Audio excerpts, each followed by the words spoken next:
So our next guest is co-chair of the Democratic Policy and Communications Committee, as well as co-chair of the Harris-Walz campaign. And of course, she represents the great state of Texas, its 16th district in Congress. Please help me in welcoming Representative Veronica Escobar.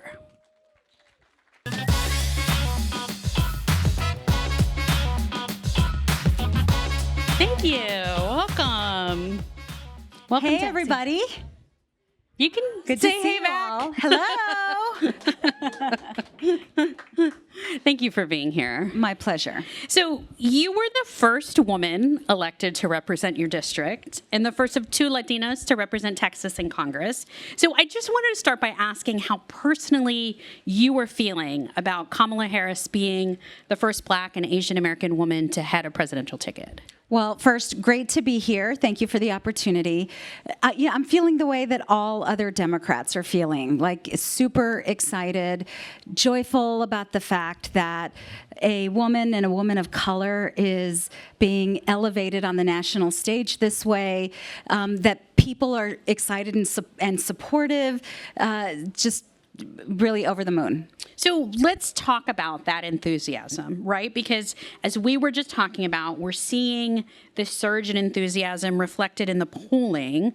What do you think, though, needs to be done when we're talking about the Latino vote as a whole to ensure that this constituency turns out for Kamala Harris? Yeah, and this is super personal to me. Of course. And I will tell you, so I was part of the Biden-Harris campaign as well. I was national co-chair for the Biden-Harris campaign, and I was very proud of the fact that the campaign recognized from the get-go how important the Latino vote is, how important Latino turnout is. I have traveled through the country talking to Latino voters and Latino constituencies, small businesses, communities on behalf of the Biden-Harris campaign. And now that I'm on the Harris-Walz campaign, 3 weeks makes a huge difference in many respects, but also in other respects, we are still very focused on Latino voters and Latino turnout. So I've participated in roundtable conversations in Pennsylvania, in Wisconsin, in Arizona, What in does Nevada. what does that ground game look like then? Two things. And Vice President Harris really nails it when she says that we're working to earn votes, which is really, that language is important because the signal we are sending is we are not taking anyone for granted. And I have heard, for years and years, I've been working in politics for decades now, but I have always heard from Latinos that many of them feel taken for granted. Like the assumption is they'll vote in the Democratic primary and they'll vote for a Democrat.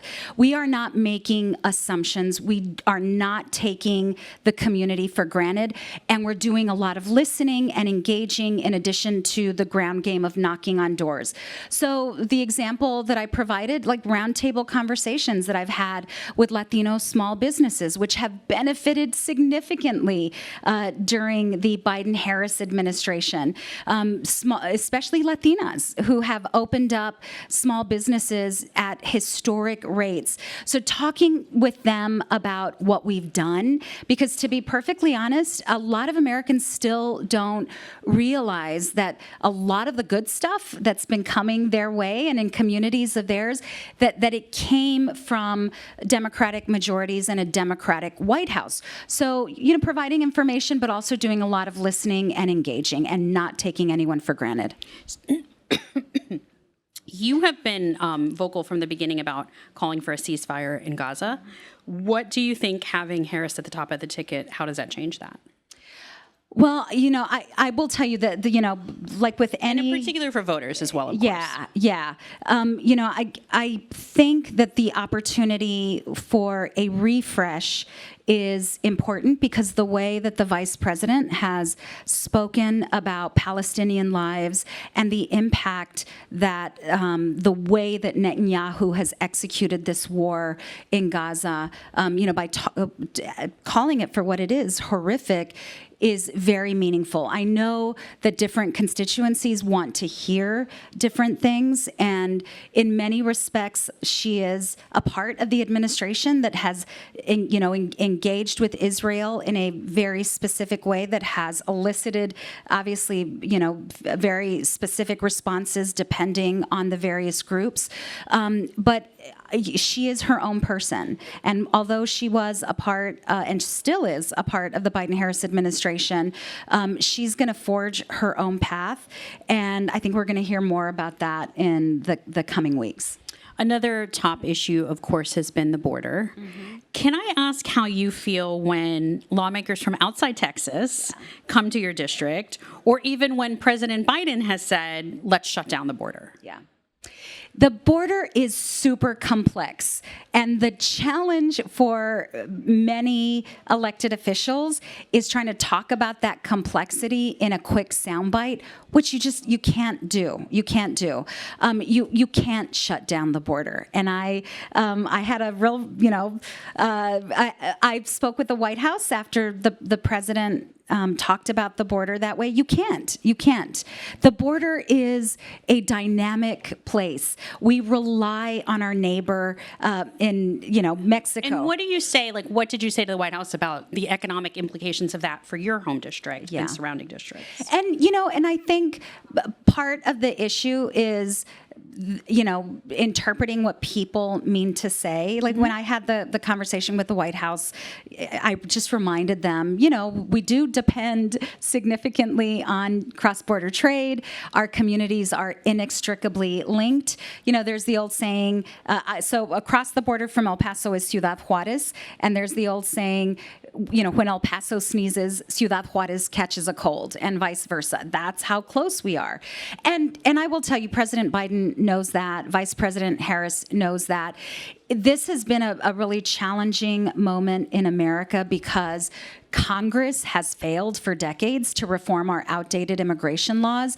It really is on Congress to fix things legislatively, but everyone points the finger at the White House. I have always pushed back when my colleagues complain about the White House and the border or immigration, or when reporters talk about the White House and border and immigration. And I remind folks, this is a dereliction of duty of Congress going back decades. So given that, what then do you say, understanding this is a duty of Congress, and I think everyone agrees that our immigration system is broken. What specifically are you looking for in a Harris-Walz administration about what's different to be done now, whether it's about the border specifically or comprehensive immigration reform? That's a good question, because again, I want to push back a little bit. I want to see Democratic majorities in the House and in the Senate so that Congress can take action. So that's your answer, is we need to win. Democrats need to win. We've got to win up and down the ballot. We've got to eliminate the filibuster around immigration reform and other issues as well.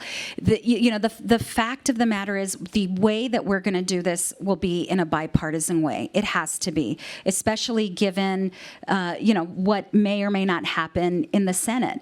I have a bipartisan bill. It's a bipartisan comprehensive immigration reform bill, the first one to have been introduced in the House in a decade. And it's called the Dignity Act of 2023. It's not everything Republicans want. It's not everything Democrats want. But it addresses the issues at the border and beyond, opens up legal pathways, provides citizenship for dreamers, recognizes that migration happens long before people get to the border. We really need Congress to take action. To be candid, I'm tired of executive orders on immigration. It's why dreamers live so precariously, because they are living day to day wondering when the executive order will, essentially when a court will finally overturn it or finally legitimize it. It's Congress's job. And what I do want to see from the Harris-Walz administration is them really pushing us, making it a major priority, and giving us the the support to come together in a way that offers real compromise. I know people focus on the Senate bill. The Senate bill was a border policy bill. It's not an immigration bill. And so we have to recognize that our immigration laws need updating, and that too is on Congress. Can I ask you one final question? Your husband is an immigration judge, which opponents have used against you in races. I wanted to ask you a question about that. I imagine given both of your jobs, there's probably a lot you do not talk about, but I was just curious what perspective that provides you on our current legal system when it comes to immigration. Yeah. It gives me tremendous perspective, and it is, for me, a constant reminder of why Congress needs to do its job.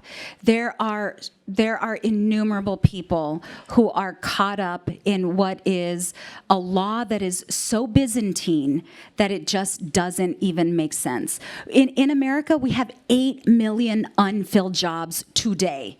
We are a nation with an aging population, a nation where families are not having babies at the same rate that they were when my parents had a family, when their parents had a family. We need immigrants. And there are people who are fleeing their homeland looking for a shot at being new Americans, adding to our GDP, growing businesses. The Dignity Act, which I mentioned, has been called by some researchers as a piece of legislation that would save Social Security because it's fundamentally an economic bill. Immigration policy is economic policy. And so, I acknowledge that. I think more of my colleagues need to acknowledge that. But to your question, when I hear about some of the cases, and you're right, my husband and I don't really talk about his work a whole lot, but when I do hear about some of these cases, and I don't want to speak for him. He's not a public figure, but I will tell you, I think for anyone in the immigration space, it's frustrating how outdated these laws are. They don't work anymore for our country. Thank you for your time, Congresswoman Veronica Escobar. We appreciate you being here.